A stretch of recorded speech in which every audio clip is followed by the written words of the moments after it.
जी हाँ, मुज़फ़्फ़रपुर के लीची का नाम सुनते ही लोगों के मुँह से पानी आ जाता है। पानी आए भी तो क्यों नहीं, क्योंकि इसके रंग से लेकर स्वाद तक आपको अपनी ओर आकर्षित करती है। देखिए खास रिपोर्ट। मत जइहा बालमा हो मुजफ्फरपुर के लिचिया, मुजफ्फरपुर के लिचिया खियाइहा बालमा हो मुजफ्फरपुर के लिचिया। कोलकाता एयरपोर्ट से मुंबई के लिए लीची का पहला खेप रवाना हो चुका है, लेकिन विश्व विख्यात बिहार के मुजफ्फरपुर का शाही लीची के लिए करना होगा इंतजार। आइए क्यों करना होगा इंतजार और भारत में कहां पर लीची की खेती होती है, आइए जानते हैं अहम जानकारियां। आपको बताते चले कि लीची की सबसे पहले सीजन का शुरुआत उड़ीसा से होती है, उसके बाद दूसरे खेप में पश्चिम बंगाल कोलकाता, उसके बाद बड़े पैमाने पर बिहार के मुजफ्फरपुर का शाही लीची, फिर चाइना का लीची, उसके बाद उत्तर प्रदेश के कुछ स्थानों से लीची मिलने लगती है। जब वह समाप्त होने के कगार पर होती है तो पठानकोट का लीची निकलना शुरू हो जाता है। इतना ही नहीं, पठानकोट के बाद कश्मीर और उसके बाद केरल के कुछ जगहों से भी लीची मिलती है सितंबर तक, लेकिन सबसे मशहूर बिहार के मुजफ्फरपुर का शाही लीची ही है। शाही लीची को खास बनाने के लिए यहाँ का जलवायु खास मायने रखता है, क्योंकि सबसे खास जैसे राष्ट्रपति और प्रधानमंत्री के लिए भी बिहार के मुजफ्फरपुर का शाही लीची ही खास पसंद है। इसके बावजूद किसान परेशान रहते हैं एक बाजार उपलब्ध नहीं होने की वजह से। भारत सरकार के कृषि मंत्रालय के द्वारा उद्यान रत्न प्राप्त लीची के किसान भोलानाथ झा ने कहा कि किसान अपने दामों को लेकर मासूस न होने अच्छी कीमत पर व्यापारियों से बात करें। कम से कम 40 पेड़ का कीमत 1,20,000 से कम नहीं ले। काफी कीमती जमीन पर ये लीची का उत्पादन होता है। इसके साथ ही उन्होंने बताया कि 20 से 25 मई के बीच स्वादिष्ट लीची खाने वाली मिलने लगेगी। इसके साथ ही कई सवाल राज्य व केंद्र सरकार के सामने मीडिया के माध्यम से रखा है। लीची प्रेमी इंतज़ार कर रहे हैं, इंतज़ार करना भी चाहिए। मीठा फल है, सबसे एट्रैक्टिव फल है, लोग पसंद करते हैं। दुनिया देश में सब जगह लीची से बढ़िया एट्रैक्टिव कोई भी फल नहीं है। देखने में आकर्षक लगता है और जब आदमी देख लेता है तो खरीदने की इच्छा होती है। पैसा जो लगे लोग खरीदते हैं। लेकिन ये जो बेसब्री से इंतज़ार वाली बात आप लोग कर रहे हैं, ये गलत बात है। बेसब्री उसको नहीं करनी चाहिए। लीची जब तक मीठा नहीं होगा तब तक लोगों को खाना भी नहीं चाहिए। अगर खट्टी लीची मुजफ्फरपुर या बिहार के किसी भाग से मेट्रो सिटी में दिल्ली, लखनऊ या बॉम्बे भेजी जाती है, या शहर में भी बिकवाली के लिए आती है खट्टी लीची, उसमें तो एसिड भरा हुआ है और गर्मी में खाएगा तो बीमार पड़ेगा। तो हेल्थ डिपार्टमेंट, स्वास्थ्य विभाग को चाहिए कि इस पर रोक लगावे।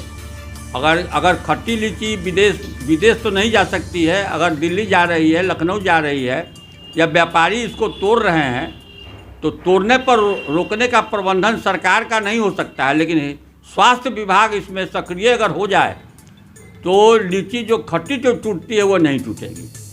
अब आइए कि लीची मीठा कब से होगा। बहुत अच्छी बात है, बारिश हुई है, इससे बहुत अच्छा फ़ायदा हुआ है और मानसून जलवायु थोड़ा परिवर्तित हुआ है, थोड़ा हीट कम हुआ है और उम्मीद है कि अगले 1 आध हफ्ता में 2-3 बारिश और मिल जाएगा लीची को। लीची खिलेगा और अपने स्वरूप में ही आवेगा। लेकिन मीठा और स्वरूप में आने में इसको कम से कम 20 तारीख तक उपभोक्ता को इंतज़ार करना होगा। और अगर सही में 100% मीठी लीची खानी है तो उस तरह के लिए आदमी को कम से कम 23-24 के बाद ही उपलब्ध होगा, जिसमें उसका प्योरिटी और वृक्ष जो है सो प्रॉपर होगा, खाने के लायक होगा। इस बीच में जो व्यापारी लोग तोड़ करके भेजते हैं, व्यापार करते हैं, तो वो गलत है। कच्चा और खट्टा लीची को कभी भी मैंने महानगरों में नहीं भेजा जाना चाहिए, इससे बदनामी होती है।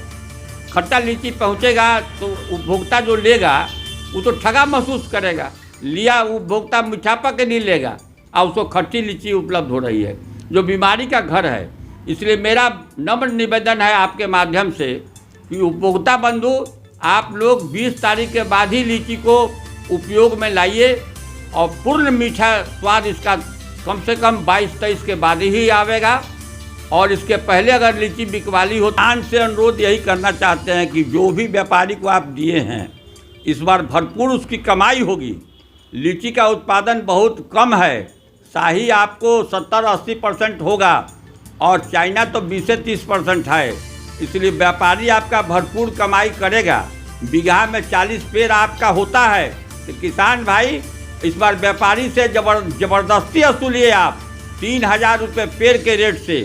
बीघा में अगर 40 पेड़ है तो 1,20,000 रुपये बीघा उसको दीजिए। व्यापारी या गद्दीदार को ये मालूम नहीं है कि लीची के बागवानी मुजफ्फरपुर शहर के अगल बगल क्षेत्र में है, जिसका 1 एकड़ का कीमत करोड़ों में है। कि कोई ढाब में नहीं होता है लीची, कोई कुरहनी के ढाब में, गोढ़िया ढाब में नहीं होता है। ये एकदम शहर के अगल बगल में लीची का उत्पादन होता है और ये कम से कम 1 से 2 करोड़ रुपया एकड़ का वैल्यू का लैंड है। और इस तरह से ठगैती बंद हो और किसान आप लोग जागरूक होइए। इस बार ये लोग भरपूर पैसा कमाएंगे। आप 3,000 रुपये पेड़, अमूमन 40 पेड़ होता है, 1,20,000 1 एकड़ का पैसा लीजिए इनसे और तब छोड़ने दीजिए। ये आप लोगों को ठगते हैं, दवा में पानी में सब मिला के इनको 1,000 रुपये पेड़ से ज़्यादा खर्चा नहीं होता है। ये ठगते हैं। इनका ठगाई बंद तभी होगा जब आप कड़ा रूप अख्तियार कीजिए। किसान एसोसिएशन जो है, इस किसान एसोसिएशन में बच्चा बहू जो चला रहे हैं, ये तो व्यापारी का काम कर रहे हैं। किसान के इंटरेस्ट में अगर हो तो इनको 80 रुपये 100 रुपये किलो दिलवावे, तब न किसान का एसोसिएशन है। और किसान का एसोसिएशन अगर व्यापारी के लिए लड़ाई करेगा और किसान के लिए नहीं करेगा तो किसान को तो पुराने रेट में 20 रुपये किलो मिल रहा है। इसको रोकने का काम जिम्मेवारी भारत सरकार, बिहार सरकार और लीची ग्रोवर एसोसिएशन जो है, उनको पूर्ण रूप से अपने अति को अधिकार क्षेत्र को समझते हुए मैंने इसको लागू करने में सहयोग करना चाहिए। किसानों को सहयोग करें, इसी तरह से किसान का काम हो। बिहार सरकार से मेरा ये निवेदन है कि मात्र जब राष्ट्रपति या प्रधानमंत्री को जब जाते रहता है उस समय लीची के लिए आप 2-4-5 दिन आप सजग रहते हैं, उसके बाद इस पर कुछ नहीं बात विचार करते हैं। मुजफ्फरपुर शहर लीची के लिए नामी है, पूरे विश्व में नाम है इसका। अभी तक इसका मंडी तक नहीं बना है।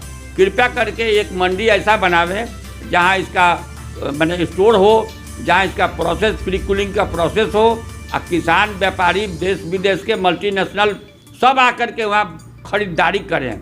और जो टेक्नोलॉजी NRC बता रहे हैं, NRC का जो